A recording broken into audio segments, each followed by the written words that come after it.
Did you just say Italians? Yeah. Now that triggers me. That is very rude. It's Italian. Italia. Yeah, Italians. I love my Guido brethren for sure. Nothing like a big plate of heavy spaghetti to start your day off. No, we I should have slicked my hair back then to full Guido today then. Huh? I'm wearing my gold chain. I don't know about you guys. Oh, nice. I have rows of gold chains underneath my all the way down.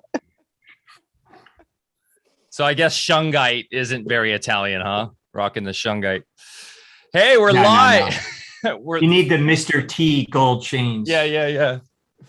Hey, we're live. Hey, everybody in D-Live world, welcome. We have Eyla Cuenca here. Going to be a very exciting talk today. I'm looking forward to this. Something close to my heart as a father of two that had two natural births. I'm looking forward to hearing from Eyla and everything she's up to today. Let's see. Looks like we're good on YouTube, and we are on Odyssey and Fake Book. So we're on 4 platforms right now live. So I'm going to go ahead and hit record and fire this bad boy up. What do you guys think? Let's do it. Go for it. Yeah. We're pumped.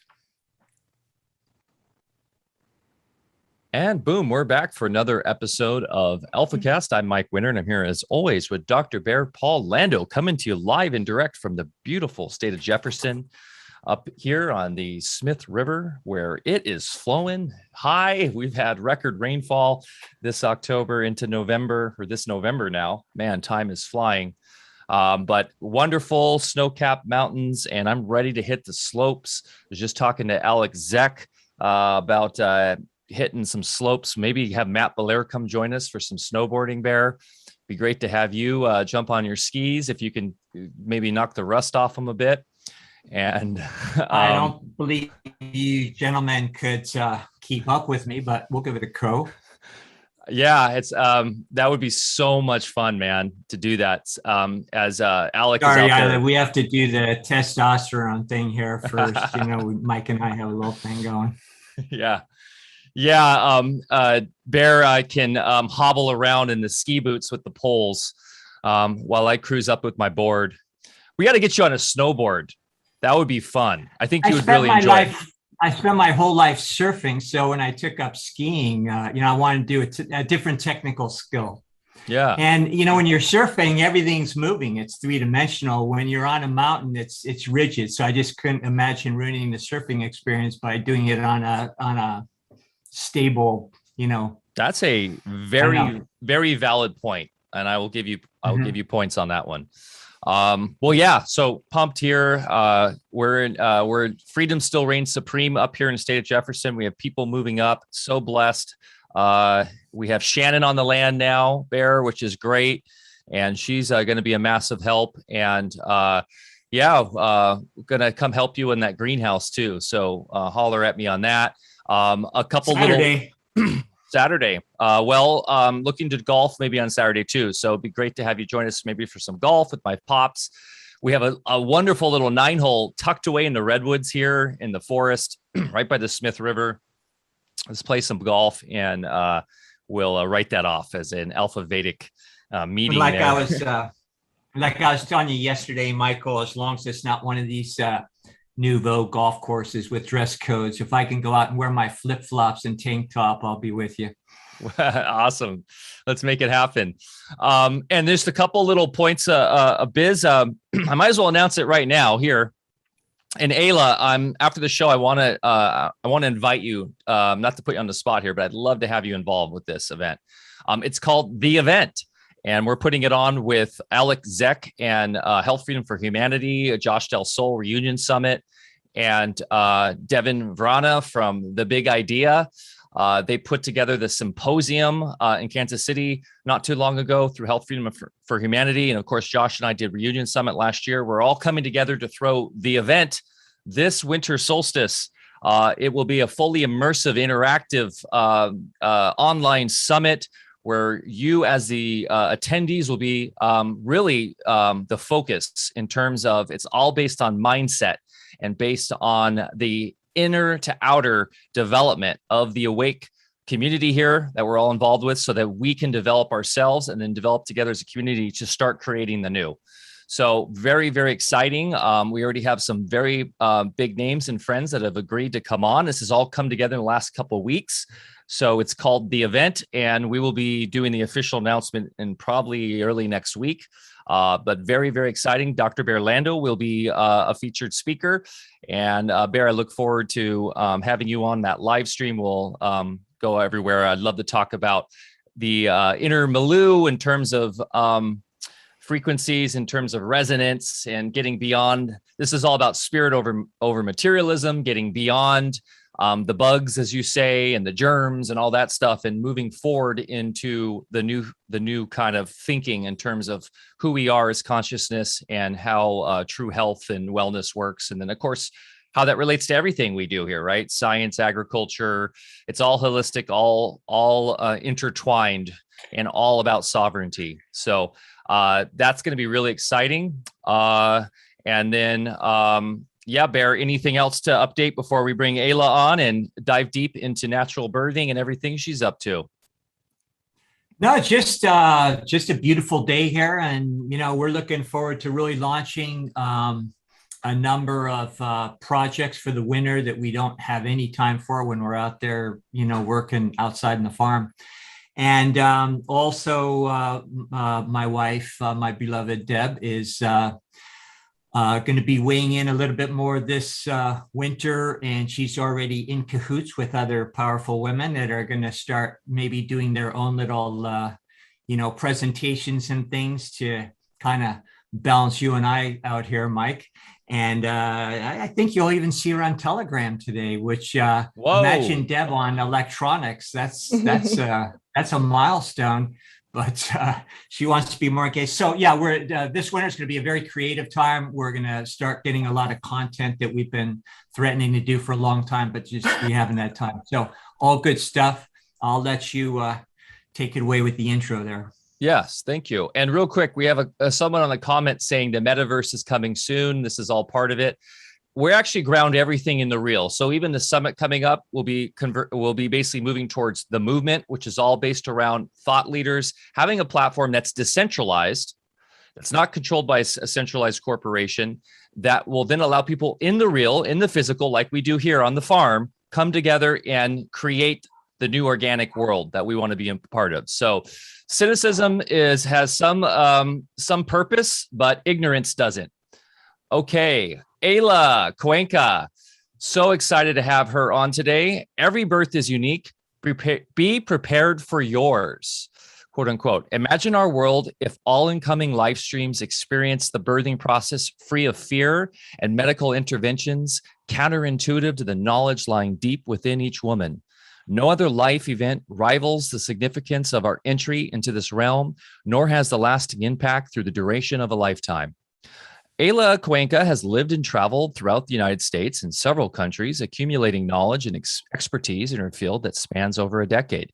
Her work strives to connect women, parents, and children through the scope of conception, birth, and parenting. As a birth guide, she draws on a blend of ancient traditions and evidence-based information to bring custom-tailored support to every individual, no matter where they are in their process.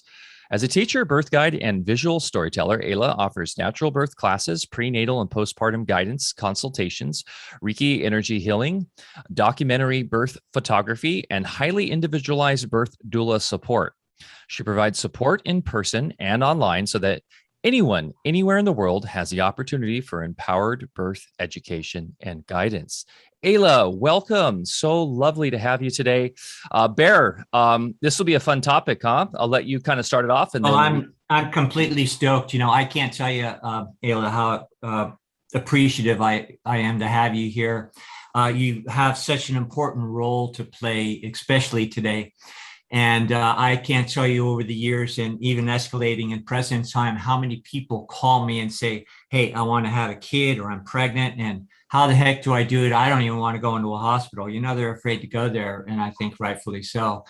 So it's such a critical thing. And as I wrote in the beginning of that intro, this is the entry of an incoming soul, a conscious life stream onto this plane, into this realm. And, we're met with some pretty harsh techniques and folks that are trained to just, treat it like a medical condition. So, what you're doing is so vital. Back when I had my kids, starting in the 70s, I delivered them right at home. And, it was a wonderful experience. And that was before it was trendy and everything. And, so in that, when we were preparing for that, and when we elected to do that, I, of course, studied many sources from around the world, and especially in, I believe, Denmark. There's a book that's probably out of print now, but that really had the analytics about the fewer issues that are encountered in the birthing process when it's done naturally versus from a medical orientation. So fantastic. I told you I wanted to tell you a little story to start things out here today. And for my one of my certifications, it was at Stanford Medical Hospital, and that's where I did my internship. And I had to deliver so many babies in order to, fulfill my whole internship there. So on day one, here I'm like back there in my 20s, and I'm sitting in this doctor lounge with all these Stanford doctors and everything. And it happened to be football's playoff time. And so, of course, there's about 4 or 5 of us. We're in the back room there, and, all the screens are going. They're watching the playoff games. And I was there from pretty early morning till, late afternoon. And the entire time, nurses were popping their heads in periodically. And doctor, we have this happening in room such and so forth. There's about a good dozen births that were imminent. And, the doctors really couldn't be bothered. They're like, yeah, deal with it. Okay, so now it's about 4 o'clock. The games are all concluding. The doctors are start looking at their watches and calling their wives, what are we doing tonight? And that sort of thing. And within, I would say, 45 minutes, all those women that were cubicled into all these places were delivered and out of there. And so within, that short time period, they, just chemically induced Pitocin, C-section, and they just, the babies were out of there and the doctors were, back to their home business. So, and back then, I hadn't yet done all my alternative training, and I was a little bit more conventional, but I was just shocked at the callousness of these doctors. And it just left a lasting impression on me. And of course, one of the things that led me to make my decision to deliver my own damn kids, right? Mm-hmm. So anyway, welcome. Thank you so much. And, our audience really enjoys hearing from our guests, how they got to where they're at in life and, what drew them into, their particular passion. So maybe if you could start out with a little brief history like that, it would be awesome. Sure. And thank you again. Thank you. Thank you so much for having me. This is such an honor. And for sharing that story. Wow. Nothing surprising about it, unfortunately, but it's still kind of the same. So my mother is a homeopath in Santa Cruz, and growing up, my stepfather was an OMD. And so I just grew up in this environment where we were looking at things alternatively, to put it in a very general way. And for me, birth didn't seem like a pathological condition. Even from a young age, it did not seem pathological to me. There's a really strong midwifery community in Santa Cruz. And so, one of my friends, her mother, she was always off to births. And so it was just kind of part of the way things flowed there. And then when I went out into the world and went to college and was studying anthropology, I went deeper into understanding normal physiological birth. And then through ethnographic photography and observing just the way that humans interact, I began doing birth photography. And that's kind of like the segue into the birth world and into becoming an educator and a doula and eventually a medical freedom advocate. You have to, to not become a medical freedom advocate and be working in birth, I think one has to be completely like unaware or sleeping. There's no way that you can see what you see when you're supporting women in birth, especially in hospitals, and not, raise a flag. So that's part of the issue, though, that's happening now. It's just a lot of complacency. And anyway, so that's how I arrived where I'm at today. And I'm so happy to be here talking to you guys. What a great background with your parents being in alternative medical field, and so you didn't have to go through as much unlearning as the rest of us, probably, huh?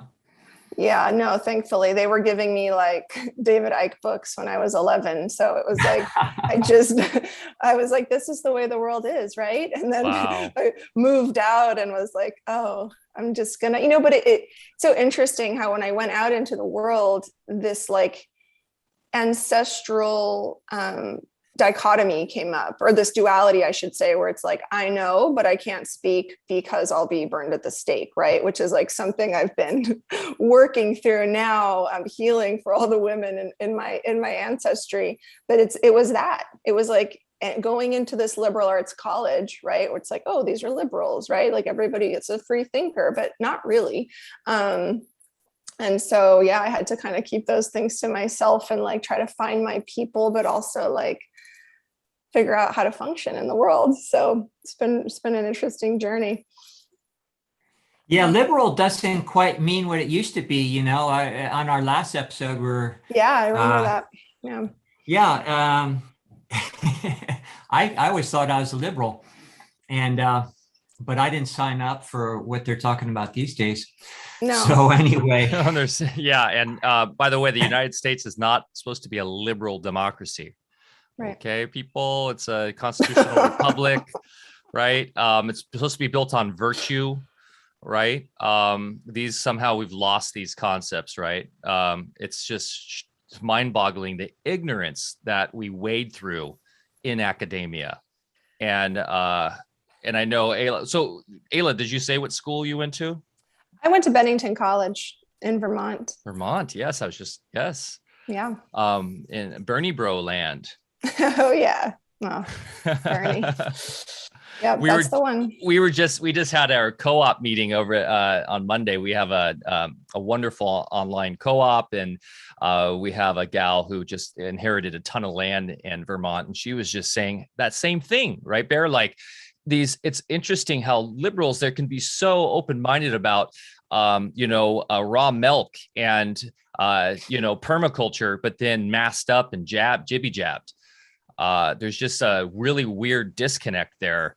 It's just mind-boggling, and it's part of the mind control. It's part of the whole issue we have with liberal democracy, mob rule. It's and all that. So, not to get us off track, but it's it ties in, Mike, because most of the midwives that I know and have worked with for years are totally part of like subscribing to the agenda, so to speak. Like there are maybe two that are not, and it's really quiet, but otherwise it's like, of course, like avoid the medical industrial complex, women's rights, free birthing. And then they're like, you're not wearing your mask.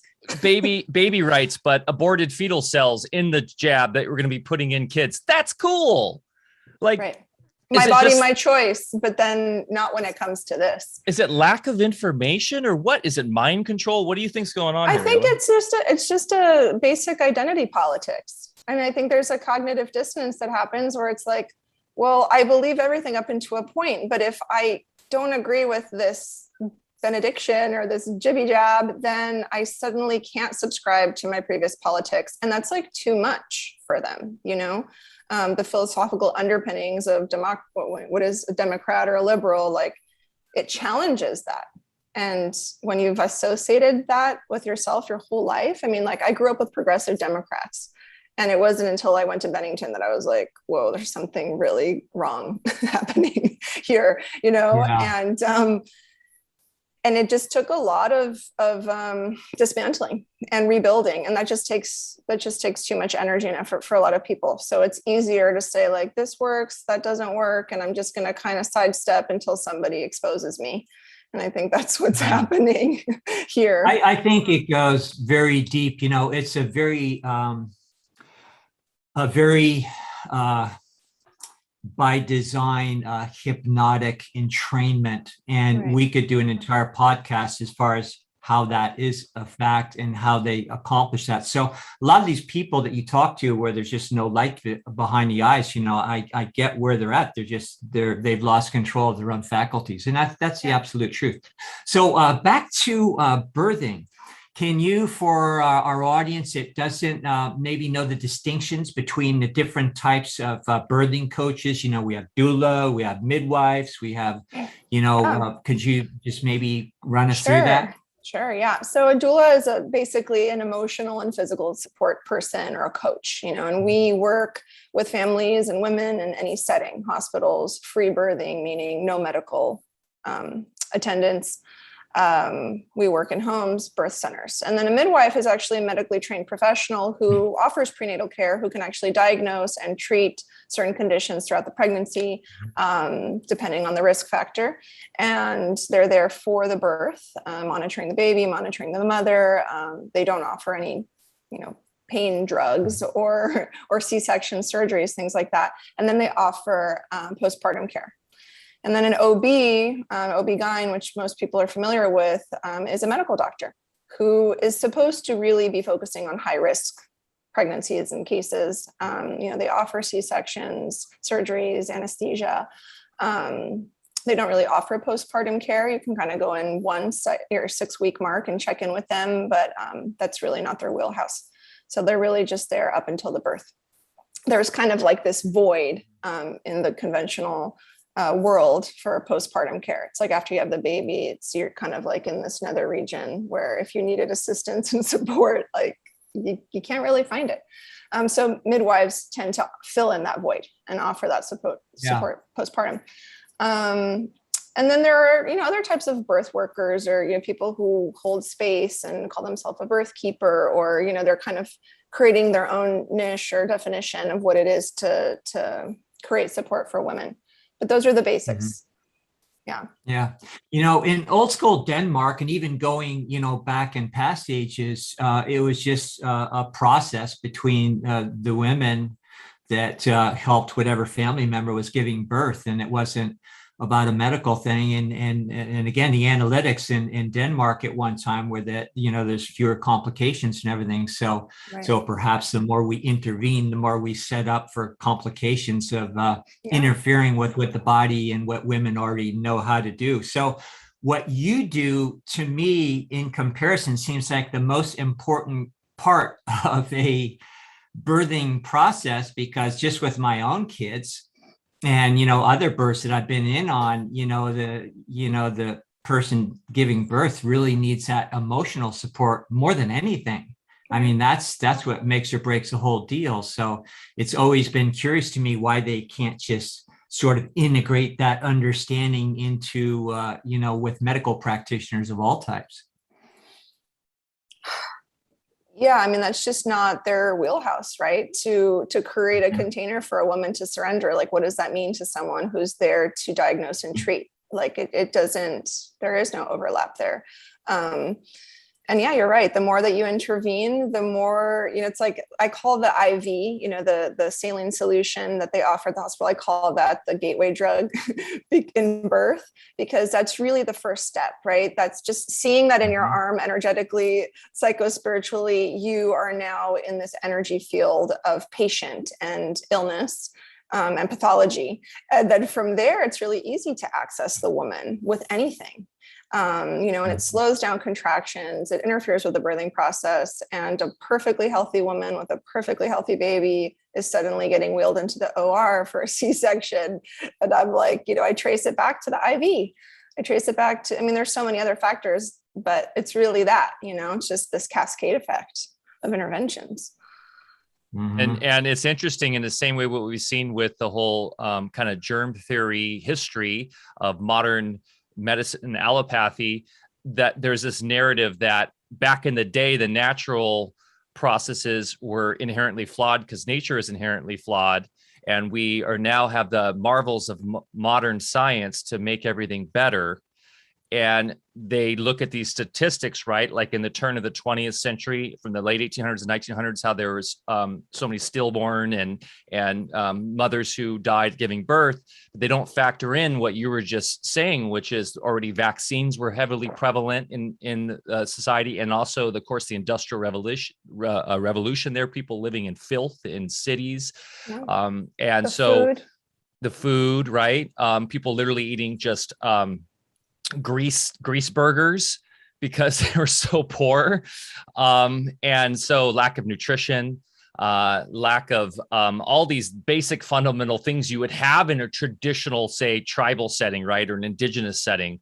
So curious how you can relate that to your kind of ideas behind natural birthing and what you see as really the truth here in terms of really what is the natural way that humans are supposed to give birth. And how did we get to where we are now in terms of this idea that that you need to go into an OB, go to a hospital to have a birth, or otherwise you're putting yourself at danger, which is what most women are told these days. Yeah. So, okay. Like, I guess maybe in the 1880s was really when the doctor in town, this kind of middle-class white male, let's look at England, for example, was coming around and doing house calls. And to have that kind of this new type of care was something that the upper class really wanted. And to have this person come and visit and to have with this kind of new training that wasn't a woman, that wasn't passed down from traditions, it was coming from this science, right? It was coming from this new place that people were curious about. And so then it was heavily associated, having this medical doctor, it was heavily associated with status. And eventually, ACOG was formed, American College of Obstetrics and Gynecology, which was just a bunch of men, self-appointed. It was a self-appointed organization, a group of men that were like, we're going to set the standards and we're going to make sure that care is a certain way and we're going to let people know what's what. And so it was just co-opted, it was like, it came down through these traditions of women birthing together, learning how to work with high risk situations, offering support and remedies. And then it was like this quick, I don't know, like hijacking that happened within maybe 30 years. And a lot of these public hospitals opened in New York. People were coming over from Europe and they started doing C-sections. They had done C-sections previously, but the outcome for the mother wasn't good. It was just really to save the baby. But now they were finding ways to really medicate the mother, knock her out, drag the baby out, right? Knock them out, drag them out, era of birth. And so they were finding ways to control the process and bypass the labor, which is like this work that nobody wants to do. And then on top of it, they could charge a lot of money, right? They could charge a lot of money to get women through this. So I would say that we lost it, like you had mentioned, at the turn of the century. And we started feeding the public this idea that hospital birth was safer because look at how many women are dying at home. Look at how many babies are suffering at home. It's the lack of technology. It's the lack of science. It's the lack of the facility. And we have the facility. So it was being marketed as this 5-star hotel where you could come and have this pain-free birth. And then someone would take care of your baby for you for the days after. And what's so sad really is just that the outcomes have not really changed for women and babies. The fetal mortality rate is still quite high, and same with maternal mortality rate in 2021. And so it's just, I'd say that the normal physiological way that we're supposed to be birthing is educating ourselves, which we don't do anymore, right?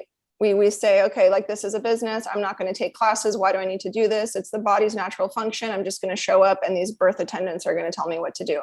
Unfortunately, we've lost the tradition. You know, we don't know what our grandmother did. We don't know what our aunts did. Like we're not passing down any information anymore. So it's essential to educate yourself and for your partner to educate himself or herself. And we're not doing that. So what we need to do is that education component and also eat a diet and nourish ourselves in a way that's actually supportive of fetal development, which is one of the biggest issues we're having now, is that women are super malnourished, right?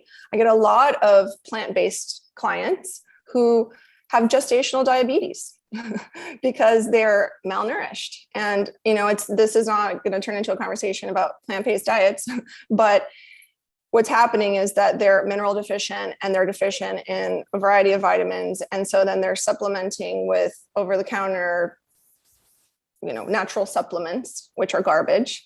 And then they're ending up in these medicated situations at hospitals. And they're like, you know, I was so healthy, I don't understand. So there's a disconnect with our food, which is the other component.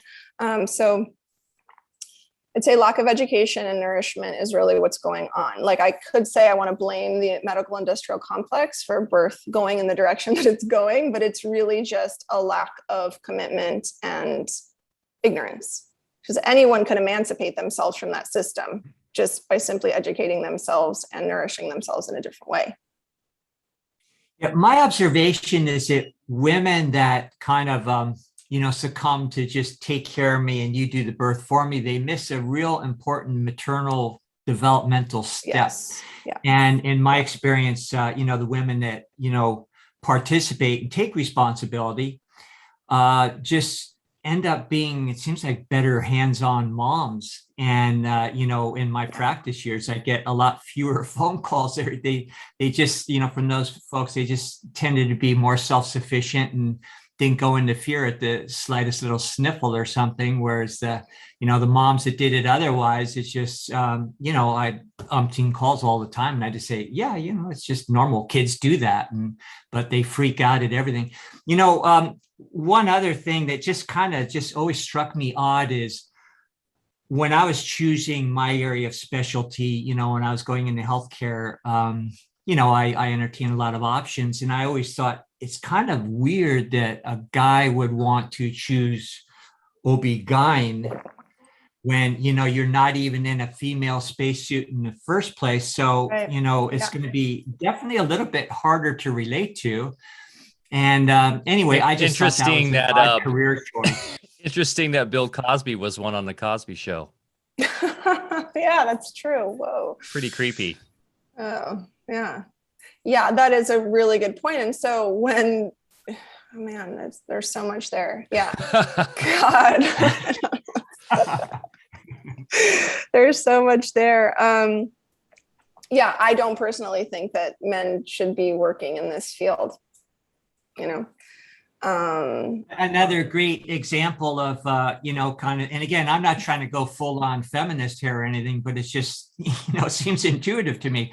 You have these procedures like hysterectomy, and I'm always telling people, pick the word apart. What's it mean? It means to take the hysteria out. And at one time, the, right. Male predominated medical doctors way back were having a hard time dealing with the emotional aspect of women. So, hey, what the heck? Let's just neuter them and they're a lot more docile. What could be wrong with that? And so to this day, I have women saying, hey, I was recommended to have a hysterectomy, and it's like, okay, or preemptive hysterectomy because I had a history of, my grandmother had ovarian cancer. So let's rip everything out. And it's just freaking crazy. Right. And isn't birth control really the same thing, just prolonged over time, Yeah. Control her hysteria with synthetic hormones. Yeah. Yeah. Yeah. And with women that, would come to me as adults with issues, we'd always trace it back to, were you on birth control and so forth? And, that's when their hormones just started getting really whacked out way back at, in that time. And then it follows them throughout life. And then they wonder why they're having such a horrible menopause. Right. And like you said, these women calling you like, what do I do? I'm not sure. It's this undermining of their femininity that happens from birth, right? It's happening to their mother at their birth. And so they're taking that on as they're coming in through the birth canal. It's just this undermining of her femininity, of her power. And then she goes through life being basically referred out, right? Oh, you're not feeling well. I'm referring you out to this doctor. He's going to take care of you. She's going to take care of you. Oh, I'm unable to support you in your developmental learning and all these phases. I'm going to source you out to this program that works with children. It's like you're always being sourced out and you're never actually given the opportunity to say, I like this. I don't like this. This works for me. This doesn't work for me. And then that just continues to bleed in through our entire school system, the way that we enter into relationship, and then we reach our own birth again. We're now pregnant and we're just sourcing out. We're sourcing out constantly and being undermined. So it's no wonder that they would call you wondering, what should I do? Yeah. No one's ever asked them what they want to do. And they didn't even know that they could just, exit stage left and suddenly they're free, right? It's just like, whoosh. Yeah, it's wild. And we talk a lot about how there's been a loss of this rite of passage amongst men and of course amongst women. And of course, it seems like to me, a massive rite of passage would be the birthing labor process, right? Yeah. Going through the labor of bringing life into the realm, and to have it where the C-section salon now you go into that was introduced seems like a very obvious delineation from that rite of passage. And then that, of course, takes you away from everything you're saying, and the idea of sovereignty, of taking on these things as a developing soul. And that's why we're here instead of sourcing it out. So is that kind of stuff that you do as an instructor, as a birthing coach, as you get into the beauty of labor? So give a little backstory on my two births with my wife. We did a mindfulness course in San Francisco when we lived there for our first child. And it was wonderful because the whole point of mindfulness is that you go into the pain, you embrace it, and you enjoy the experience, which sounds bizarre to people who might think, wow, that is pain. And so my wife did no drug, totally natural. We did have a doula, and we did do it in a birthing center because we were in a very small apartment and just didn't have the facility there at home. But having the doula who was there as a support was massive, but the mindfulness was big for me too, because we did our, the traditional kind of breath stuff, but the mindfulness was huge. And I think that is a very important aspect of the kind of growth of becoming a true adult, right? Yeah. So anyways, I'd love to hear your ideas on that. Yeah. So, as an educator, so in my classes, what I talk about, I mean, the underpinning is really that the pain has a purpose in this whole process, right? And so if we understand that in the pelvic region, there are nerves that are set off every time we have a contraction, and then a signal is sent to the brain to release more of a certain hormone that's going to keep the momentum of labor going, we understand that there is a very important purpose to feeling these sensations. And that is practical and accessible for men, or the masculine in this dynamic, right? And for women, it goes more, they can go more into this space of saying, oh, I have to do this. This is a labor of love because this is what's going to get my baby out. So it is that mindfulness and it is that understanding. So we focus a lot on that. And, I tell people it's not about a right or wrong way to birth. It's really about the way that you want to birth. And if you're tapping in, you usually want what's going to be the most independent, autonomous, sovereign experience once you really start peeling back the layers. And so I get a lot of people who come to me and say, well, I really am interested in this. I don't know what natural birth means. I don't really have a lot of buy-in from my husband, but he supports me, so he's here. And then it really becomes about him opening up to the possibility that if he doesn't step up, the whole experience is going to get co-opted by some strange male that they hardly know in a hospital. And he doesn't really like that. Ultimately, he doesn't really want that for his family. And so it's about the masculine and the feminine in this dynamic reclaiming their role. And And then ultimately a container is created. And that looks so different for everyone. But yeah, in the classes, it's a lot of practical application, right? You can be your own, your partner can be your doula. You don't really need an outsider to come in and do any of this. It can be helpful and it's luxurious, of course. But partners can really step into this experience and on a physical and spiritual level. And with that knowing and that mindfulness that this all has a purpose and this is all supposed to unfold this way. That's what really can carry them through. Yeah, I did a lot of prenatal care in my past. And one of the things with every single visit, we would establish a communication between the mom and the baby. And I would interpret it. I had neurological techniques where we would actually have dialogues and allow the incoming soul, of course, who is a very aware consciousness, especially before they're in embodiment. And it was amazing the type of information and just dialogues between mom and the incoming that would happen. And what was really cool about that is not only did we get practical information where we could do emotional clearings and or provide certain substances that, the embryo actually needed, for development, but it really, impressed upon everybody's mind, the parents, that, wow, this is a real incoming conscious life form that has chosen you. And, it's not just a coincidence, you have an agreement behind the veil, to play these roles for each other. And why don't you just get to know each other now and, hit the ground running after the birth? So it was always an amazing experience. And it just helped the birth tremendously in my experience. Yeah. So that's so beautiful that you're sharing that. When I practice Reiki on my clients, it's so funny because when I get to the area where the baby is, their energy is so clear and so strong. And it's kind of like, hi, acknowledgement. And then they're like, okay, move on. Right. They don't really linger. They don't want to linger too much in communication with me. They're just they're so aware. And the things that they'll say that will come up that the woman will hear in that process from the baby really does connect her. And she'll say, why would I want to medicate myself? Why would I want to be in an environment that would actually separate me at all from this being? And that can be another step in the process of them really embodying this entire experience.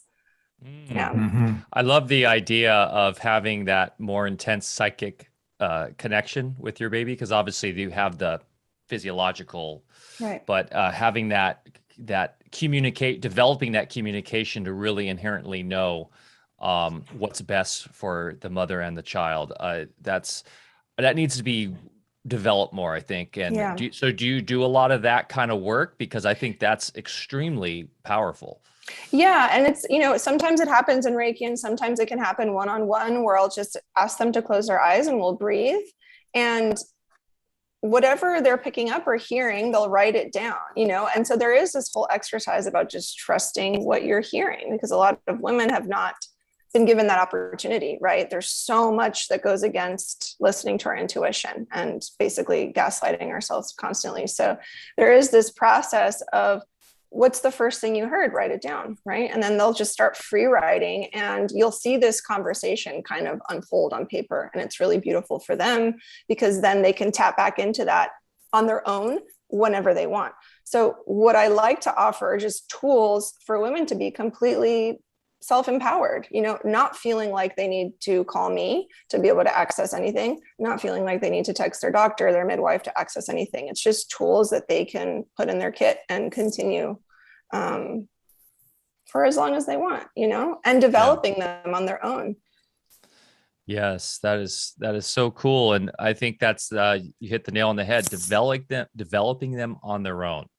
Right? Being able to play with this and have fun and engage with this consciousness. That what I tell my kids, it's like, because I truly believe we've incarnated in all different kinds of familiar forms. In other words, maybe my youngest son was my father at one point. You can get really into these ideas that we've been together on multiple timelines and multiple reincarnations, and it's all meant to be. So knowing that, and knowing you have a plan coming in, really, I think resolves a lot of the anxieties, right? We have about, we're getting some really great questions in the chat here, by the way, in terms of the physical nature of birth. In terms of if I've had it, and I'd love to hear your response on this. If they've had a C-section before, supposedly you can't do a natural birth again. What is your opinion on that? But my point is the focus on the physical can kind of be taken away once we understand that there's a much bigger design at play. Oh yeah. Absolutely. But you got to titrate into that, right? And so as much as that is true and as much as that is very real, I believe to be real, I'm meeting people where they are, and titrating in is what's important. And some people can't get there in their first experience, perhaps in their second pregnancy. So yeah, that's the process. Everyone's in their unique process. So as far as C-sections, vaginal birth after cesarean is called a VBAC, and it is most certainly possible. You typically want to wait a year or so before doing a vaginal birth or becoming pregnant after a cesarean, just to make sure that the uterus has had time to heal and restructure. The reason that in the past it was not recommended to go into labor again was because women had these vertical incisions and scars on the uterus. And so if you imagine this muscle contracting, that scar would open, and that would compromise the baby. That wound site would open again and compromise the baby during the second labor. So now the C-sections are being done differently. It's a lower incision, it's horizontal, just much more artfully done if you want to look at it that way. And so it's very possible for women to do a vaginal birth after C-section. It's just a lot of, like in the medical industrial complex, it takes like 40 years for something that's been like maybe like new or developed to even reach anyone, apart from all of the red tape that you have to go through and all of the threats that change would bring to their system. It takes a really long time for new ideas to come through. And so, there's an OB out there that can help you, and there are certainly midwives, if they're not in a heavily regulated state, that can help you have a vaginal birth after cesarean. Another important thing about scars. Mike, is my mic different now? Yeah, sorry about that. For those listening to the podcast, that was my bad. I didn't catch that Bear's mic wasn't on. He was using his computer audio. So yeah, sounds better now. Sorry, we need to hear your beautiful voice in its crystalline form. Thank you. Well, thank you for saying that, Michael.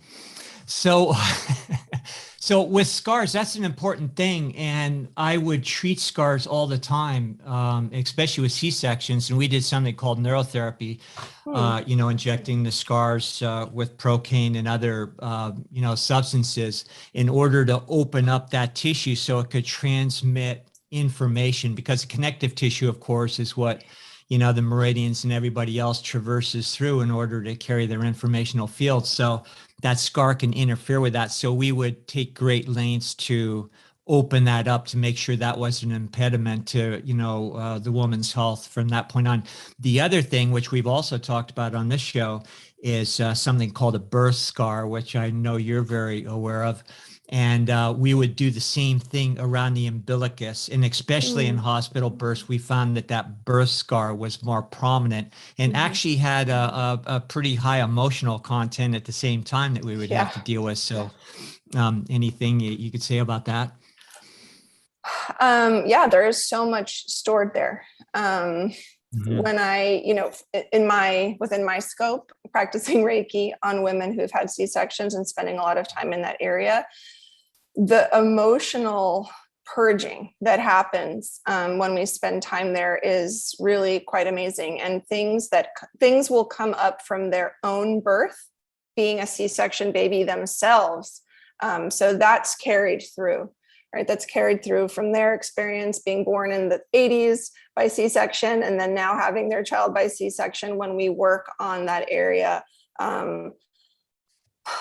it becomes interdimensional. And I think that there's a lot of benefit to not only like the physical application that you're discussing, but really going into this rebirthing process of returning to your own birth and using this, you know, potentially traumatic experience of your C-section to go back to how you came in. It's a design. None of it is accidental. None of it is coincidence. I don't believe in that. It was all there for you to be exposed to something. And I know it's hard to lean into that. I know it's painful, but it's there to teach you. And so do you ever encounter anybody that has just a self-recall of their own birth?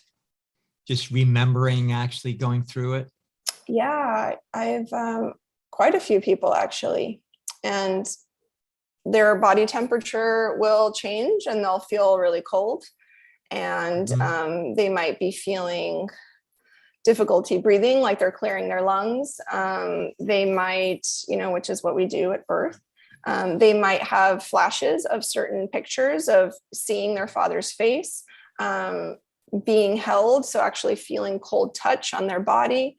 Beeping, they might hear beeping sounds, rhythmic beeping sounds.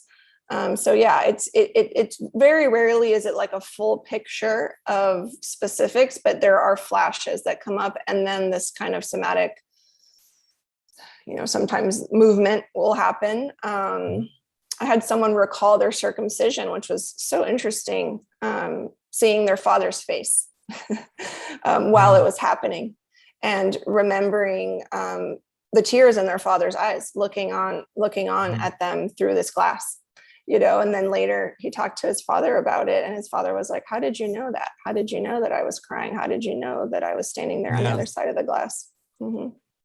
Yeah, I asked that, and I don't want to be personal, but I had, I came in for whatever reason with a full memory, and actually used to freak my mom out when I was a little kid, because to this day, I remember every detail, the room, the color, the people in there, including before being in the body and then entering, and what it felt like being disembodied before getting into a body. Yeah. And I don't know why that was. And I remember my entire infancy too. And I used to talk about that with my mom, and she, you know, kind of corroborated that. Yeah. So Wow, to me, though, the amazing. reason why I bring it up is it became very helpful for me later on, I believe, with some of the work I was involved with, because just that memory made a great impress on me, as far as maybe just understanding on more of the, I don't know, more on the feeling level, as far as what an incoming soul is going through. And to me, it was a very positive thing. It wasn't one of these things where people describe, oh, it's horrible, I'm in this body and everything. I just remember this free floating consciousness and how wonderful and free it felt. And then entering in, you know, it wasn't like an unpleasant thing as far as my memory. But anyway, I just throw that out there. Yeah, and this action, you know, this process of returning to your birth while you're pregnant is so powerful, because it can build this infinite well of compassion within the woman to want to create a different experience for her child, or a similar experience if it was great, you know, positive, right? So this exercise can be so beautiful, and can be part of what creates the buy-in and the desire to become autonomous in the process. Wow. Do you know if, are you familiar with the rebirthing breath technique? I am. Yeah. I have a friend in Germany who does it. I'm going to do it with him soon. I haven't done it myself. Oh, we had Eric Casano on about a month ago, who's a friend of ours, who is a very accomplished practitioner in that. And he talks about doing that in a bath, doing it safely in water. And that really mimics that process in a way that's really fundamental. And I'm just curious if you would recommend that for pregnant women, or is that, you know, in terms of maybe that's a really good way to really tap into those feelings and emotions from the birthing process that they initially went to, as another extension of what we're talking about. Yeah, I would absolutely recommend it. Yeah. So what do you advise? Go ahead, Mike. I was just going to say, this is really deep, holistic healing, right? For the planet, all of this, understanding where we came from and how we came into the realm and how we came onto this planet. Like, this is important stuff. And I'm just so happy that this is getting out there now. And people are really talking about this a lot. It's coming up. We had Owen Benjamin on recently, and I actually referred him to you because they're looking to have, he brought it up on the show. So looking to have another child and want to do it as naturally as possible, because I believe that was one of their worries, was the C-section thing. So, Yeah. And, you know, to have very masculine type men who are now really open to this, you know, and really open to embracing their partners in the most powerful way. That's the divine masculine, right? That's the Christ consciousness. Absolutely. Absolutely. I mean, this is like one of the most divine polarizations that can happen, is creating that container for her to go into full surrender, to dance in the feminine. And that surrender is really where the labor happens so smoothly. You know, I see women all the time, you know, more so before I consciously don't work in hospitals anymore as of March, but it was the case where the woman was managing the labor, communicating with the nurses, and also taking care of her husband, who was having his own experience and feeling so uncomfortable and scared and couldn't look at fluids. So the woman was embodying masculine, feminine, and of course, it's like a crash and burn for the birth. And so it's essential. It's essential. And I think that any man who is in that high frequency masculine, who is embodying that, this makes complete sense to him. There's no way that it can't. Yeah. And don't you think that if somebody is birthed consciously, that then they're going to have more of a chance of making their exit strategy conscious as well? Yes, absolutely. Well, it's interesting too. You leave through the tunnel, right, of light, and you come in through the tunnel of light. Mm-hmm. Yeah. Yeah. Fascinating. And also it takes away, you know, my little personal memory, it takes away that whole anxiety about leaving the planet and understanding that, you know, you're much more than this spacesuit. So yeah, you know, and I think it also helps you live consciously, you know, throughout your entire life stream, because you're not engaged so much in the lower form anxieties and things, and you can just get about the practice of living a lot more successfully. Yeah, an awareness practice throughout life, I feel like, is just, you can lay that foundation at your birth. Like, if this has not been your practice, this has not been the way that you've lived, this is a beautiful opportunity to have this rebirth, right? I mean, I always tell women, get ready for your death and your rebirth, because it's coming when this baby's born. And they're, you know, some people are like that, you know, don't use that word, but it's what it is. And this is such an opportunity to then move forward and live in awareness and in presence in every moment. Right. And that's like complete freedom. That's complete liberty. That's an old Don Juan Carlos Castaneda sort of teaching. Is Don Juan taught Carlos to always wear death on the left shoulder, just always be aware of it. And that was be the only way that he could lead an impeccable life and not just, you know, just waste it away. Yeah.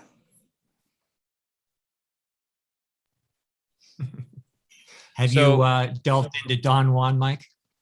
Yes, that was one of my kind of borders books reading when I was taking my lunch breaks in my 19, 20, when I discovered Ike and all these. I wasn't fortunate enough to have parents giving those books to me when I was 14, Eyla, but my father was like, he was like a total you know, constitutionalist and freedom guy. So I was fortunate to grow up with him. And yeah, I started getting into those books, Bear, and I would, like I've told the story before, because I was too broke to buy them, I would hide them in different sections of the Borders bookstore, and then I'd find them and I had my bookmarks in them and read them on my lunch breaks from work. But personal library. Yeah, right. I know. I feel so bad that kids these days don't have those, in the cities and stuff. They don't have those big bookstores anymore. Those were like, there's a few Barnes and Nobles in the United States, but I remember going to these like 3-4 stories Borders bookstores, and it was just like so fun in there. I used to do that on a Friday night, like with my friends in middle and high school. It was like hang out at Borders and read and listen to music. Could go over the CD stations and. Yeah, I remember bookstores. That was awesome. Such a loss when those went away. I remember being chased by bullies in a mall, Mexican gangsters when I was a kid, and I knew to run into the bookstore because they wouldn't know to go in there. Right. Kind of a funny story. But that's always where I'd go to the mall and my go, Mom, I'm going to the bookstore. She'd go do shopping and I'd run into the bookstore and I'd just be in there. And it was my little sanctuary. And now kids are on devices on TikTok, which I refuse to let my kids be on. But yeah, have you been just curious, Eyla, because I know you're in some groups with us. Have you been following this whole astral world insanity with the event that happened last weekend and that portal and everything on the stage? It's kind of like a weird birth canal there kind of portal thing. And they see you on the other side.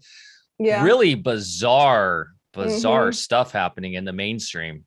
Totally. And it's just amazing how it's, like it always happens that they're taught, people have sent me screenshots of it being like, this was all planned. It was staged. It was supposed to look like a massive suicide. It was supposed to look like a mass, traverse through the portal. And people are like, oh yeah, it was staged, So it's like this adapting of and normalizing of this mass sacrifice. Yeah. And people are like, yeah, totally, So that was like the weirdest part to me is that they just found a way to market it so that it looked planned and it was supposed to be that way. Yeah, that's the mainstream now. It's just fascinating to me how out of touch culture I'm from mainstream culture now. It seems so dark now, and I feel like pop culture has become such a corporatized joke of itself. I don't know in the known history of mankind that it's ever been this wretched. And why this topic today is so important, right? Is like reconnecting to who we are, where we come from, and why we're here. And for the most part, it seems like the mass populace is more than ever out of touch with that in a way that's extremely frightening. So yeah, having mothers somehow have a wake-up call as they're getting pregnant and finding a way to get in touch with who they are through their body is, I think, a huge solution. So You're doing great work there. Yeah, and most of the women that come to me have had previously traumatic experiences with a first birth, and they'll talk to me about their process of how they were preparing the first time around. And so many times what they were doing was they were just part of a pregnant moms Facebook group. And that's how they were learning to connect with the experience and tapping in, and natural moms, natural birth groups, things like that, which, I would go in when I had Facebook and kind of just see what was going on. And it was just so wretched and scary and really like the blind leading the blind. And it's like one person would get a bit of information from someone, and then it would like infiltrate into the group, and then so disconnected. And so, yeah, women, after that experience, they either choose to stay in the narrative and accept that that's how birth is, or they kind of turn a little in one direction and say, oh, this could be different. I'm not sure how it's going to be different. I don't know what that looks like, but I'm going to walk this path and see what I find, Yeah. Question real quick, Bear. This is kind of it came up in the chat and we talked about with Eric Asano. Are you familiar with the dolphin birthing, having dolphins? Yeah. What's your take on that interesting concept? The little that I know about it, I'd actually like to try it myself personally one day, but the little that I know about it is just because of how dolphins function with sound, that they can completely tap into what the baby's doing, like the baby's heart tones, the rhythm of the contractions. And so they can get near or far depending on what the woman's doing. So when she gets a contraction, the dolphin will actually come in closer and move around her. And then when the contraction's over, they'll kind of go swim away, and then they'll come back immediately. So they know when a contraction is starting. right? And hospitals need devices and technology to even know that. So this dolphins are completely tapped in. And I think that if someone feels safe in water, which, maybe some people don't, this would be a beautiful thing to try out if you have the opportunity. Well, yeah, it's very interesting. Well, just the water birth alone is spectacular. Our latest grandchild came in that way, and he's, of course, I'm a biased grandpa, but just remarkable in every way as far as how developed he is at his age. Don't you agree, Michael? Yes, he's a little badass. And my kids too, it's interesting. And there's something to be, I know there's actual science behind this too, the natural birth of the process of coming through without the drugs and stuff, and that for the development of the child right out of the gate, right? And the connection with the parents there, and also immediately going skin to skin. I went skin to skin with both my newborns immediately, and had that direct connection. And we tried to we walked. So after we had it in the birthing center, but we walked home, and we were in San Francisco the next day, got out of the hospital. They were like, "Where are you going?" And we're like, "We're walking home." They're like, "You can't do that." "Oh, we're out," kind of thing. And then we were already walking around the city 2 or 3 days later with our newborn. Mm-hmm. And there was old Asian ladies freaking out, that baby needs to be at home for 1 month at least, kind of thing. So there's something to be said about being brave and just trusting in nature and yourselves, right? And in your ability to, we're meant to be at this place outside. It's just wild to me. The thing there though, is that we're meant to walk right after birth. We're meant to go outside. We're meant to, carry on. And a lot of people don't leave for weeks because they're worried, because they're in a germ theory framework. That's really why they don't leave. And they think this baby is the most, fragile Fabergé egg, and they can't even move it and no one can hold it. The reason that I encourage women to stay home and nourish themselves is because I know that the alternative is them trying to go back to work. So I do encourage them to, do lotus birth, where they leave the placenta attached to the baby, and that actually encourages them to stay home and just eat, hang out, and breastfeed, right? But if you have the awareness that you and your wife did, where it's no, we're out because we want to be out and because we trust this process. It's not because we're out going back to meetings, doing Pilates class, you know what I mean? Which is what I contend with a lot, is just, I tell women just, go on walks, wear the baby, go home, breastfeed, sleep, eat.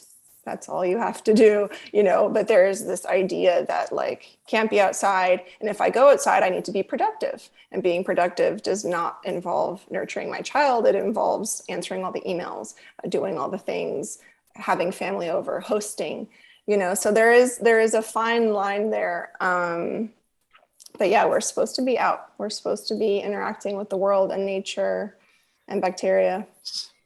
Yes. So I have go ahead, Michael. Oh, no, I was just saying, yes, I couldn't agree more that germ theory once again comes into play, Bear.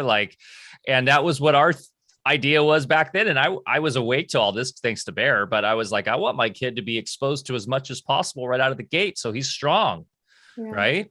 You think of the Secret Garden or whatever. Was that the book where the weak kid's sickly in the closed up room with the shutters closed? And then what happens? They open up the shutters to let the sun come in. They let him out in the garden and he heals.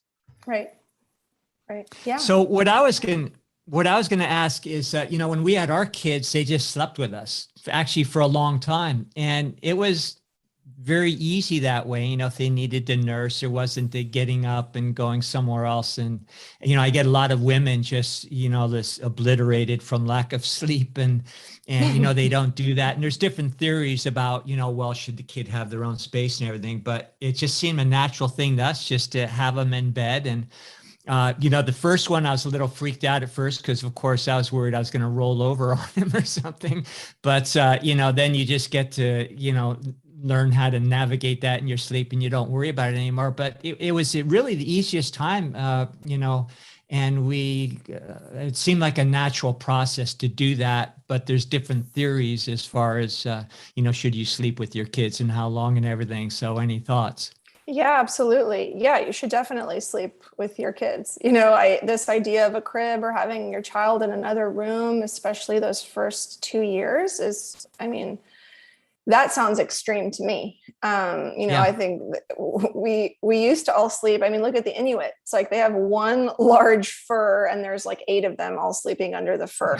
I mean, the babies' faces are actually covered, no one's suffocating. So they adapt and they learn. And so the baby's breathing actually develops with the mother's breathing. And so they become very much in tune at night. And the idea is that the baby is right next to the mother's chest and the baby can actually actively reach for the breast on its own without even waking her up. At 2 weeks old, the baby can actually find the breast through smell and sound and breastfeed and latch without the mother having to get up, do anything, sit in a rocking chair, the whole song and dance that we think we're supposed to do. So when women really surrender to that and trust that process, they do get more sleep. And I speak from personal experience. I mean, my daughter slept with us until she was like 4. And then now she randomly will sleep in my bed, if she feels like it and we want to do something, you know what I mean? But it's like, I breastfed her until she was 5. And there were times that I was tired, sure. But I was like keeping a house, raising a child, working with clients. I was tired for those reasons, not because I was breastfeeding and co-sleeping. And a lot of the clients that I work with, they're like, I'm not getting any sleep. I have a night nurse. The baby's down the hall. The baby cries. I still wake up. I hear the baby. I'm like, you're still waking up because you are hardwired to feed and nourish and care for your child. So you could hear a pin drop down the hall and you would wake up. So why don't you just fire the night nurse and do this? Because it is a rite of passage. And this is another opportunity that the entire system has to undermine her maternal power and identity, right? And disable her. So co-sleeping is very important. I encourage everyone to do it. Unless, of course, someone is taking pills at night for sleep, then that's a different story. Yeah. And thank you for mentioning the component of just the family being able to sync up their biorhythms together. And that does so much for the life of that family, when you're just in sync from day one like that. And of course, what's in vogue today is you not only have the kid in the separate space, but you have an electronic surveillance, with a camera and everything. I know so many parents that do that. It's like, wow, really? And hired help to sleep in the room with the baby, plus the electronic monitoring, and I tell people those first few weeks, you're going to learn how to communicate with your baby. You're going to really get to know them. And the father's not supposed to participate in feeding. There are no bottles. Like no one else plays a role in breastfeeding or feeding your child at night or during the day besides you. And that's just a really difficult thing to go against because everything is marketed towards convenience and towards convincing the woman that breastfeeding is really next to impossible. It's going to change her life. And look at all these things that we have that you can spend money on to make it so much easier for you. And well, that's a crazy industry in itself, the baby and birthing industry. We went to a couple of those, those big, what are they called? Where you go and all the companies are there, expos. Yeah. In fact, my youngest was a model for a wrap. It was actually just a really organic, cool, natural wrap. I forgot it was the company, and he was the model for them. They loved him so much, but yeah, there's some good stuff, of course, like the wraps and things that help you stay close to your kid and are designed well.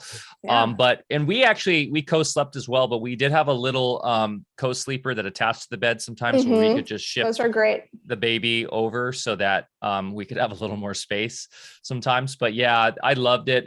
We still have, well, our youngest now is kind of over it, but he slept in our bed till about 6, maybe 5. And I miss it now.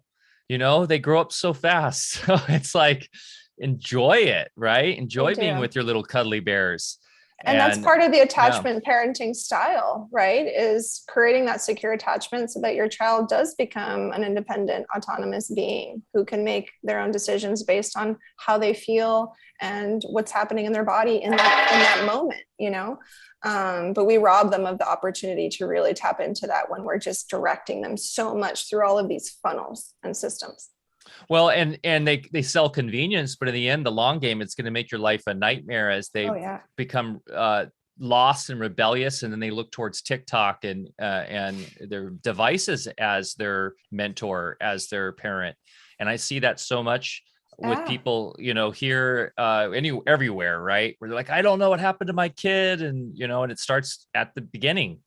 Right. So, they're looking for attachment to source through all of these platforms. And really, it could have just happened at birth, potentially. Yeah. Yeah. And Bear, you bring up a great part about the whole surveillance stuff. That is interesting, right? Because we're entering the surveillance state as we speak. And then you're introducing that to your own kids for sake of why, right? I see it in our family. I know people that do it very close to me, and it's hard. It's a tough subject to bring up. And then, of course, on top of that, you have the frequencies coming off it, and so that's not good for young developing anatomy, right?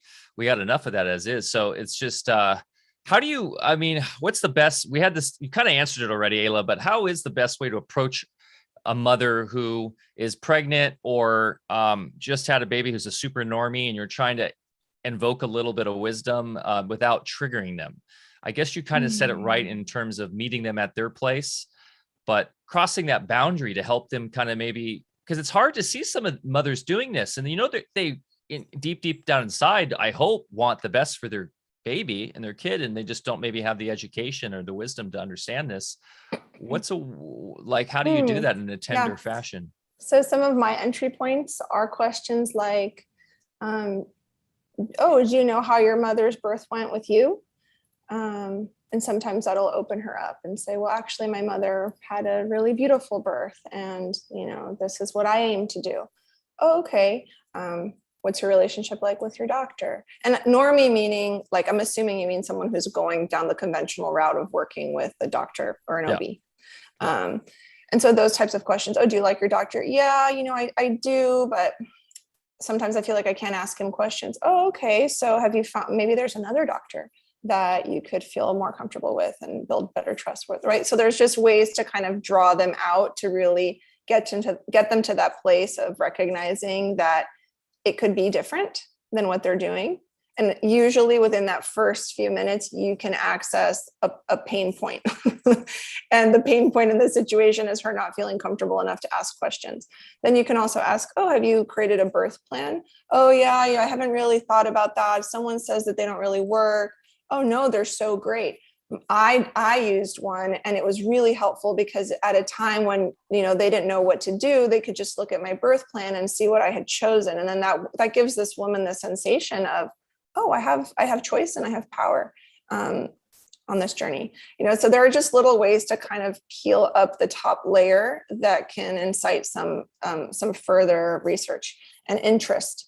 Just asking questions about their current experience and then seeing where the pain points are is a way to offer support and alternative perspective. Yeah, I So like that. what's the Asking climate questions. Questions. Go ahead, Bear. What's the climate in hospitals these days? I think I know, but natural birthing centers and hospitals, I think for a while were a good step in the right direction, just to kind of get us through this awkward transition. But are they, even in those situations, just making so many demands on what you have to do and what you have to give the baby and so forth? Is it any possibility of avoiding any of that if you go into that arena? So if you go into the hospital and you want this unmedicated, unadulterated labor and birth, it's really challenging because the energy itself, the field itself, is not conducive to surrender. So you have that working against you, unfortunately. But if you insist on doing it this way, you really need support and buy-in from your partner. I mean, they have to want it just as much as you do because they're going to be the primary advocate, and they're going to have to feel comfortable establishing dominance in that space which is really challenging for a lot of people because, because of the godlike quality that doctors hold. When, they say, yeah, no problem. I'll sign that AMA. Yeah, I'll say no. And then they get in there and they're like, so there has to be this kind of warrior element that the masculine takes on to be able to go into that space. Because right now, I trained with Dr. Bradley, who's an MD, and he's since passed, but he had a birth center attached to a hospital in Los Angeles. And he even felt that being attached to the hospital psychologically and spiritually affected the people arriving to do their birth there. So then he just did a complete standalone birth center in Colorado that had nothing to do with hospitals. So even that in itself, just seeing the hospital, knowing that it's there, creates this sense of urgency within people that like, okay, we're anticipating something could go wrong, but thank God we're here. And they kind of get into that field of potentials, which I think can be kind of dangerous. No, you go ahead, finish. So what's happening right now is I've been attending births in hospitals for about 8 years, and it looks the same to me as it did before, except now everyone's masked and having to do testing to even get in. What seems to be even stronger and more intense now, and maybe this is because I've changed, are the newborn procedures. Really what is, the baby being immediately whisked away from the mother, taken to a panda warmer, which is like this little table that keeps the baby warm, where they do the exams, they weigh the baby, they inject them with hepatitis B vaccine. They do the vitamin K injection to coagulate the blood. They might even take them and bathe them. They might even circumcise them without having conversation with the parents. And so these things happen really quickly. And when I see women or couples even vocalize, no, you can't take the baby yet. I'd like some time. There is this energy, there's this resistance, this energy that comes over the entire room where suddenly she's being categorized as this woman who's being irresponsible and she's a threat. And I've seen CPS, Child Protective Services, be called on women actively at their birth because they've refused certain procedures. So that for me is, you can get through the labor, you can get through the birth, perhaps unscathed, you can get your unmedicated birth in that setting, but then you go into this whole other realm that becomes, now that this baby's outside of you, there's a whole slew of entities that now feel like they reign supreme over that being. Well, as while the baby was in you, you still had some sense of ownership and power, but then the baby comes out and it's like, now there's multiple people and now you're the parent, but you don't really have the power that you thought you did to protect your child. Yeah, it's almost reminds me of like an abduction.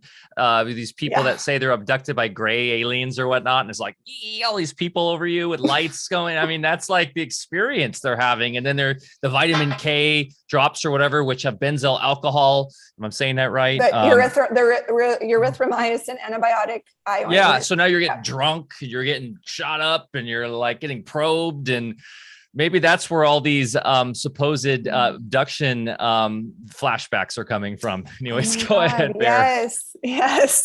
The authoritative aspect is so strong too. I think it was last week I mentioned the Milgram experiment, which many people are aware of. And that is they took test subjects and had them shocking other people. And they kept upping the amperage so that the person getting shocked was obviously in great pain. And then they would tell the test subject to turn up the juice and do it again. And they wouldn't do it for most people. But then they had a doctor come in the room, give the same orders, and they would do it. Very often they would cry and really not want to do it, but they'd do it anyway because a doctor told them to do it. And I'm convinced that we're living in one giant Milgram experiment right now. When you see an entire planet walking around with masks on their face and doing what they're told. So and a little microcosm of that is, perfectly illustrated in the birthing room. Oh yeah. And I see this happen with some of my students, or, that they have this entire experience where they're fully empowered during the pregnancy, during the birth, even in postpartum. And then they step into the realm of pediatrics, and they'll call me crying and say, I took the baby to get the shot.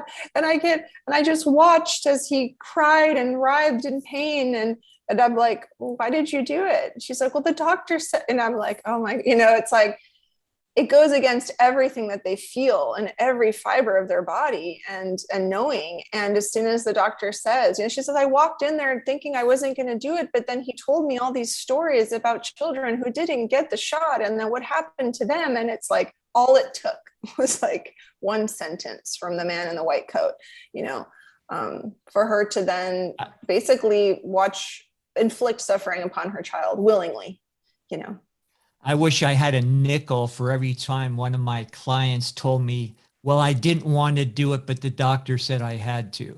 Right. Yeah. Yeah. Incredible. Incredible. Yeah. It's pretty crazy. We say it all the time. If you can stay out of the hospitals, Right. It's sad. It really is. But there's better ways, right? And I think the future is going to be these community centers of birthing centers or community places where women come together and are decentralized, but yet cooperative in the community, where you can have that support and it's all holistic and natural and organic, just like they used to have in the indigenous places where they'd have the birthing, teepee, whatever you went in. Yeah, they'd have the huts, the birthing huts, and the yep. Mm-hmm. Yeah. So, I feel good that people are waking up to this. And and these mothers in the hospitals right now have to wear a mask while they're laboring.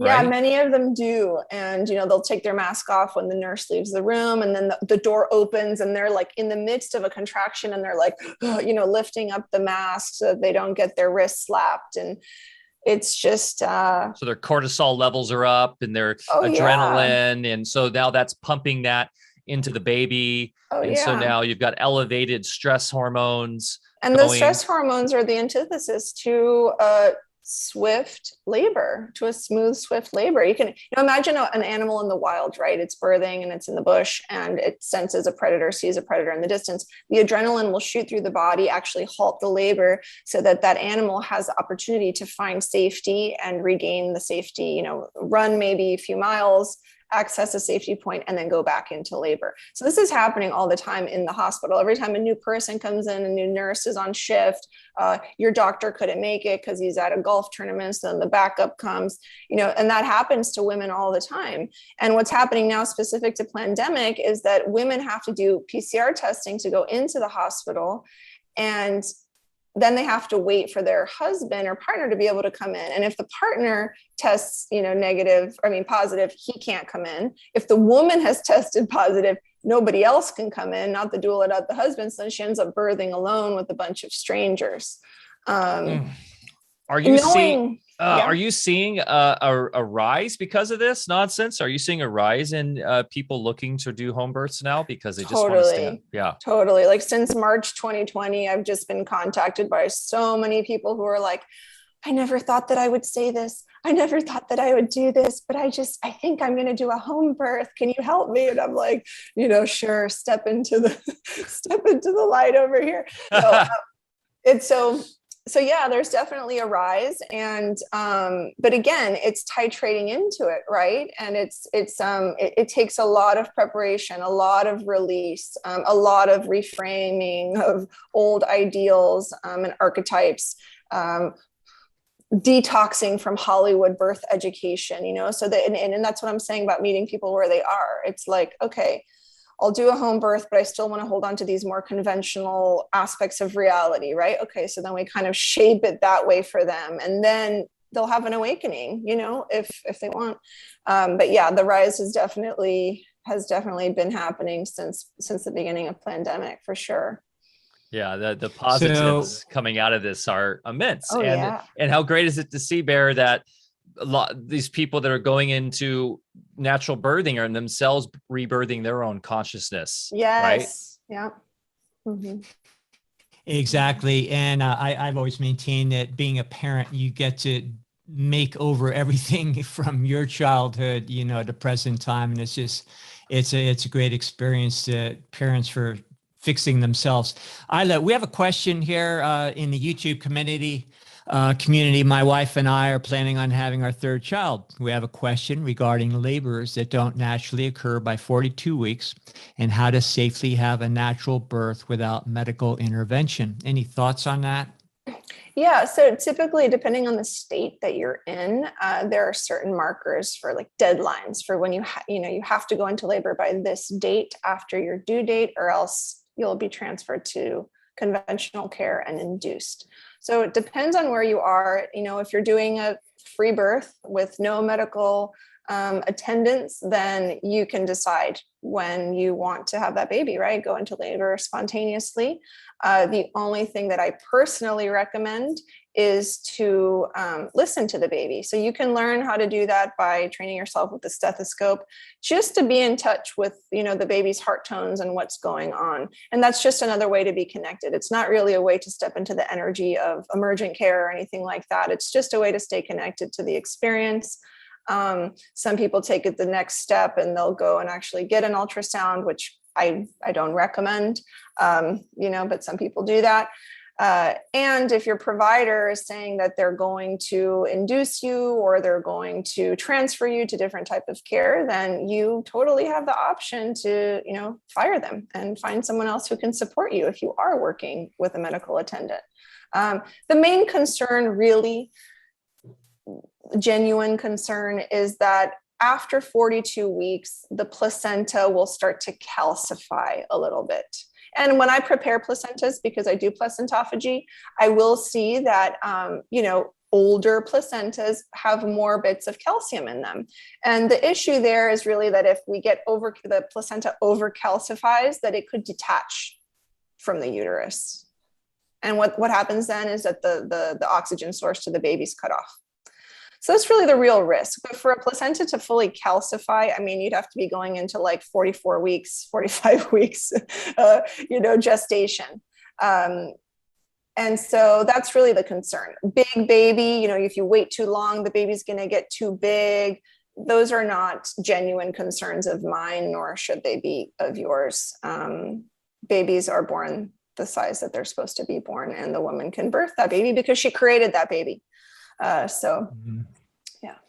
How about, can we talk a little bit about prenatal supplementation? I believe the 12 cell salts would be the most fundamental thing people need to do. And when you're in the womb, you get those cell salts associated with the 9 months that you're in the womb, but the 3 months, between conception and birth, you're a little shortchanged, and that can follow you through life. So I would have people supplement those 3 months where the baby wasn't going to be, getting them from mom, getting them while they're actually in the womb. And they seem to really do a lot better, by the time they actually gave birth. And it also would have lasting consequences. So that was just kind of where I would start things off. But what other advice might you have, or any comments on that, or advice you have that you give your clients? Yeah, I actually have a question for you. Did the administering of the cell salts actually improve nausea? Did you notice if that had an effect on absolutely. first Everything. trimester? Yeah, including, mom's postpartum letdown and things was always less severe and short-lived. And of course, any good prenatal care and, taking care of mom and baby is going to go a long way. Yeah. And the last thing I was just going to mention is, the third trimester, the adrenal glands in the baby are very well formed. And what happens very often is because mom may not be in that great a shape and be, vacillating between adrenal fatigue and adrenal alarm, then they start having, the baby starts supporting with its adrenal hormones, actually supporting the mom. So when the baby is actually born, they're already born in adrenal fatigue. Or some kind of adrenal deficiency. So that's another thing I'd pay close attention to, is just to really make sure the mom's, hormonal system was being addressed so that she wouldn't have to borrow from the baby so much and, compromise the baby before it's even born. I mean, that's kind of like, excuse me, that's kind of like a black hole as far as the adrenal fatigue goes, because the mother would have to reevaluate her entire consciousness completely. And is she living in duality? Is she living in duality? Because if she's living in duality in any aspect of her life, she's in survival. And so is she an integrated being? Right. And that goes beyond de-stressing with a meditation or taking a yoga class. So there's a whole thing there surrounding duality consciousness and integration and how that affects the baby and ultimately giving it adrenal fatigue by birth. So on a more practical level, as far as what's accessible to women now, that's not psychospiritual, I emphasize protein a lot because I like to keep the albumin levels high, because I like to make sure that women don't fall into preeclampsia, which is really common with women who are low protein. And like I mentioned, I touched on it before, a lot of my plant-based clients struggle with getting to that level of protein. And they're eating really well, they're avoiding pollutants and toxicants, and there's no glyphosate in their diet, and it's so clean, and then they have gestational diabetes, preeclampsia. So I emphasize protein, high albumin levels, however you want to get there. Vitamin A, D, K, coming from animal sources, spending a lot of time in the sun every day, moving every single day, right? And if it's just walking for an hour a day, that's it. Squatting often, looking at how Indigenous women were moving and resting and standing, often in a squat, right? Often in a resting squat, an Indigenous resting squat. It's also about decoding all of the bad habits that we have. Our entire society is based around chairs and chair sitting. So it's about decoding the body throughout the pregnancy. And it's very easy to do by just choosing a deep resting squat and doing everything in that resting squat. Keeping the body mineralized, like you mentioned. It's not really about drinking tons of water. It's never really about drinking tons of water. It's about how mineralized are you? Are you drinking complex water? What kind of water are you drinking? So those are all the things that I would look at. And I do, I'm a big proponent of an omnivores diet during pregnancy. Even if it's something that you haven't done your entire life, considering this to be something that you're doing for your child, I would really just urge people to look at that, look at animal sources. And there's, I can understand if somebody doesn't want to eat flesh foods. I don't myself. On the other hand, there's a host of other animal byproducts that don't require eating flesh, raw dairy and eggs and a host of other things. So you can get your protein. You can supplement with, first 6 hour colostrum and things like that, so you can get the best of both worlds and not have to be a meat eater too. Exactly. But I agree with you. You absolutely have to have your nutrition. And the other thing, in our situation, my wife was an ex-jock. So she was very active. She was lifeguarding and teaching senior life saving and going to the gym, all the way up until the final days before the birth. And I think, that's something a lot of women miss out on. And as a result, maybe fatigue out during the birth process because they don't have the physical stamina.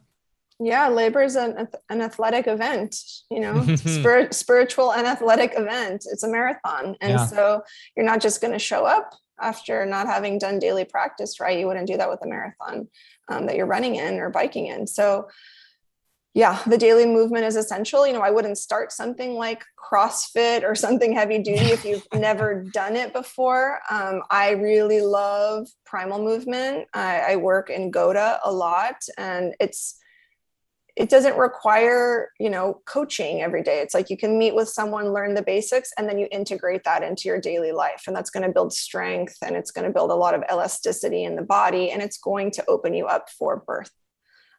So yeah, that daily movement is essential. And what did you call that? So, Goda? It's called, the acronym is Goda, and it's the greatest of all time athletes. And it's really a movement system that was developed to support major athletes, NFL, NBA, things like that. However, it's really taken off and everyone is doing it for physical rehabilitation at this point, right? Like I couldn't run at all. I used to be a big runner and I got severe knee pain in my late 20s. And I was like, well, that's it. That's just what happens, I guess, you know. And then I connected with a coach last year and he was like, you just don't know how to stand.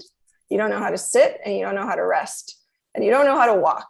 So what we figured out was that my inner ankle bones were collapsed in. And indigenous man is actually on the 4 outer toes. Mm-hmm. And the big toe is a kickstand. There should be no weight or pressure on the big toe. And so when I made this shift in the way that I stand and I walk, I have basically no knee pain at this point. I can say it's been 9 months of running, biking, no knee pain. So shifting the pressure wave, you know, where the pressure is. And, you know, like right now I'm in a squat and if I use chairs still, but I sit in a squat. This is awesome. I'm looking this up right now. I found it, godamovement.com. Yes. Because I'm a trail runner. I like to run 6, 7, 8 miles up and down trails. And I have been hurting late. And I'm like, oh, I'm getting old, but I refuse to believe that. I feel like I'm at the I'm at the prime right now. Yeah. So, but I'm having some knee you're issues. Getting old. Bear Lando. Enough from you. And have you heard of the book Becoming a Supple Leopard by No. Kelly Starrett? Similar concept. The idea is we are to mimic nature. Like you don't see as a leopard gets older, it's still running peak performance until it is taken out by a predator or until it dies. Nature is inherently, our consciousness, we tend to mess ourselves up, right? By doing the wrong stuff, by the technology we use, the type of shoes we wear, that kind of stuff. So I've been engaging on trying to run on those toes more on the front and not heel slamming and doing that. But I'm going to check this out. Thanks for bringing that up. I've never heard of this. Greatest of all time athletes. Yeah, it's incredible. It's an incredible movement system. In the martial arts community, we mimic animal movements a lot. And, you know, where we're literally crawling on the ground, you know, mimicking different movements. And it's a great neurological exercise, plus conditioning. You know, it's actually tiring when you're, you know, doing reps back and forth on the floor, you know, but I would consider that just great, since we have all the animal kingdom programmed into us embryologically when we're going through all the developmental stages. We're born with it. I mean, look, just observe children. I mean, the way babies crawl, right? So part of Goda is learning how to crawl again. And I mean, my mind is exhausted after 25 minutes. It's like really incredible. But so just observe children, right? They go down into a resting squat. That's how they do things. That's how they do activities. And we slowly train it out of them, you know, sit in the chair, sit up straight, you know, do this, put your feet together, and then ballet. I mean, I did years of ballet and it was all decoding my body from what was natural for me. And so, you know, you injure yourself with modern design. And so this is just bringing awareness to the body and using modern design to your advantage. You know, there's no reason that you have to like live in a hut and have no furniture. It's not what I'm saying. It's really just learning how to work with what you have. And it makes a huge difference.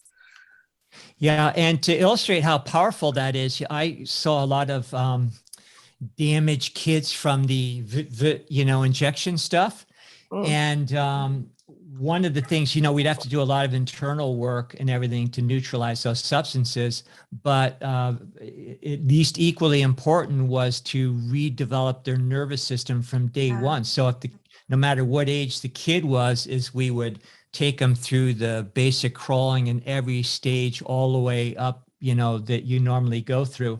And we do that daily in a very rigorous way, and it would recover and retrain the neurology, and these kids would become normal, most of them.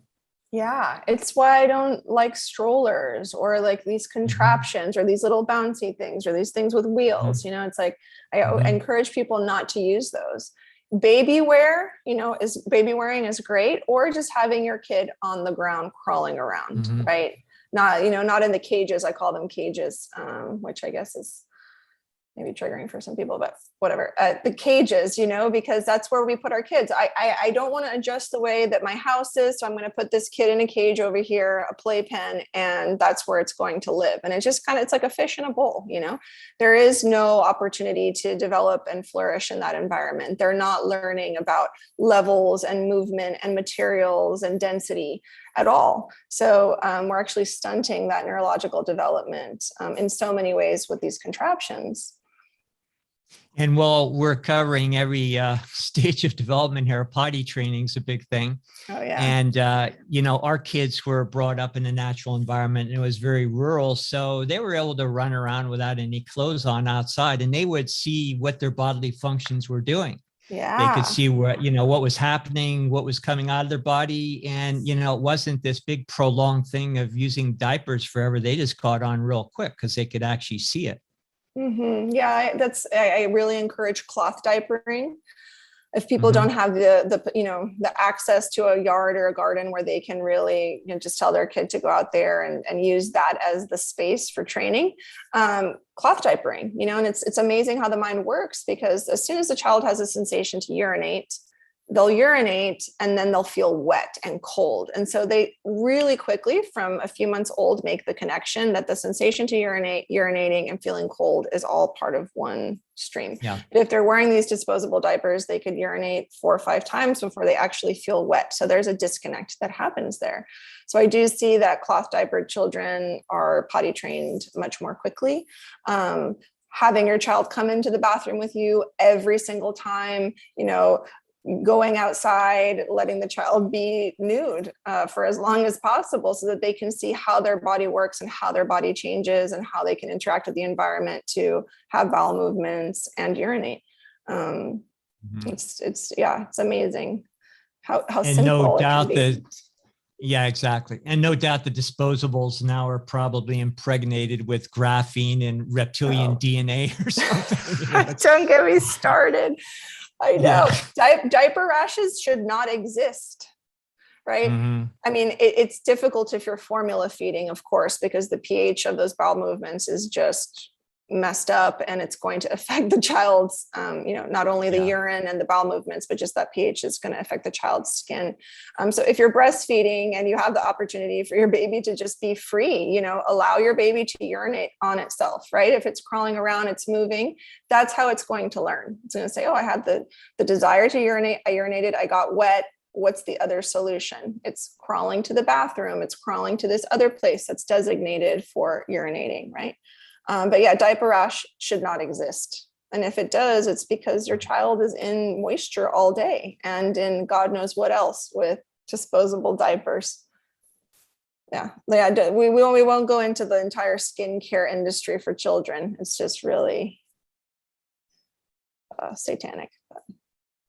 Oh man, it's everywhere you look. Yeah. Well, hey, this has been a very illuminating conversation, and I feel like we could talk for hours, and I'd love to have you back on, Eyla, to go even deeper into the esoterics of the birth itself. And we didn't even cover like law and all that, right? How that's all related. But one thing, if you do, so some people that are doing home births they've had stuff come up where they say, well, we had to go to the hospital. They didn't have the support there, maybe, right? They didn't have the midwife, and maybe they got freaked out and they went to the hospital, and then now they're in this circus. The one thing I think it's important to remember, everyone, is everything is just offers still. They're all offers. So it's good though to have, and I don't know if you've worked at all with women on this, with affidavits and having that paperwork on hand. If they don't plan to go to the hospital, but for some weird reason they have to go, to have something to back them up so that they can better counter these offers, if I'm making sense here. Yeah, I've had actually some women work with attorneys that they decline, like preemptively decline. So it basically counters all the paperwork that they're supposed to sign at the hospital when they check in. So they're basically listing what they decline and what they won't agree to already.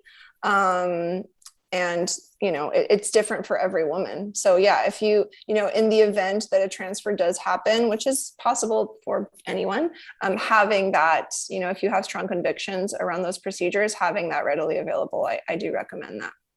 Yeah. One other comment about that sort of thing is that we've had in the past very good evidence that the DNA is collected in the delivery room, and that does get shipped off somewhere, and it is copyrighted. Of course, the VIT thing that they're doing now is, you know, just like Monsanto having a legal claim on anybody who, you know, gets this stuff drifting into their farm. You know, they've got another copyright claim actually on our biology. And if people don't think that's real, it is. That's a fact.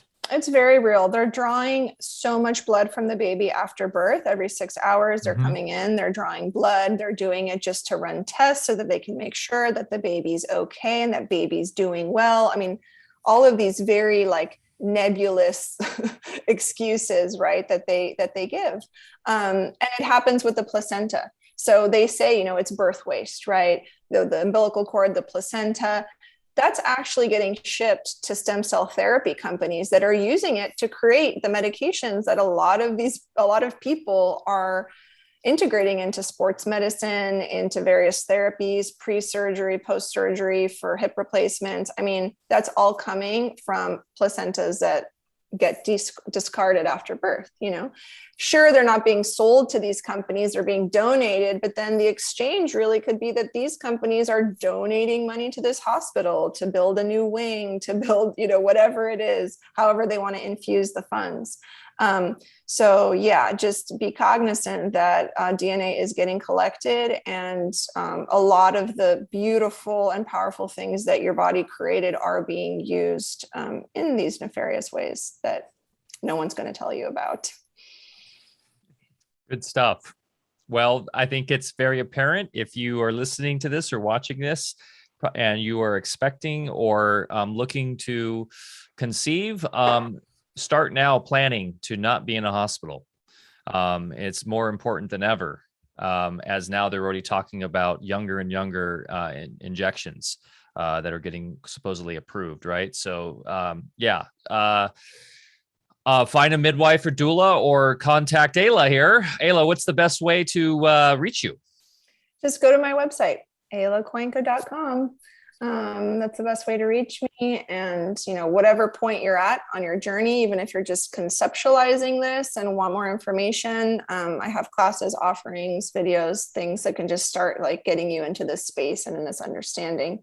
And if you have a family member who, you know, is going through this process, I'm happy to share whatever information I can so that you can support them, you know.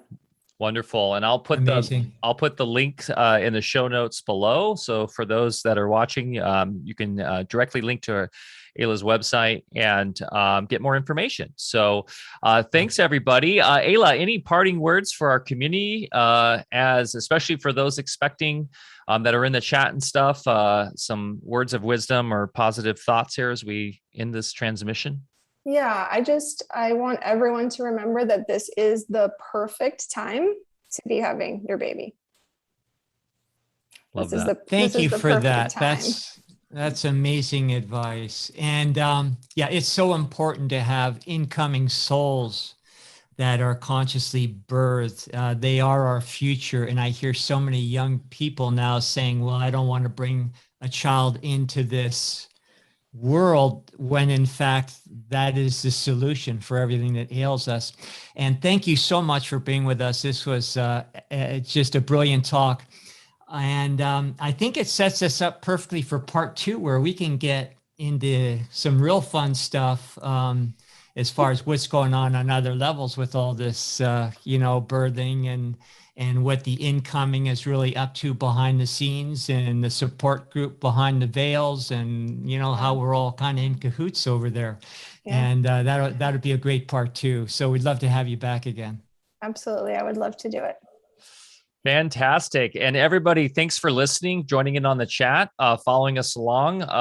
If we didn't get to your question, you could always propose it on our Telegram, which I didn't even mention today. You can, if you're new to this, please join our community on Telegram at t.me/Alfa Vedic. And Eyla, are you in our Telegram? Yes, I believe so. Yeah. So you could even ping her at Eyla. She'll pop up and ask her questions there. It's an amazing place to find comfort in. And there's nothing taboo really in that chat, except for just don't be a dick. But it's a really a cool space to discuss truth and go there. So join us there or in our Discord at discord.com/Alfa Vedic. Thanks everybody for joining us today. We love you. And as I always say, don't forget to get outside, get your feet in the dirt, plant something. I've got my winter beds cranking right now. We're going to get some sun, it looks like today, Bear. I'm going to get outside and try to get some gardening done. But yeah, get outside, go for a hike. Mother Nature truly is our best teacher. We love you, and we'll see you next week. Cheers.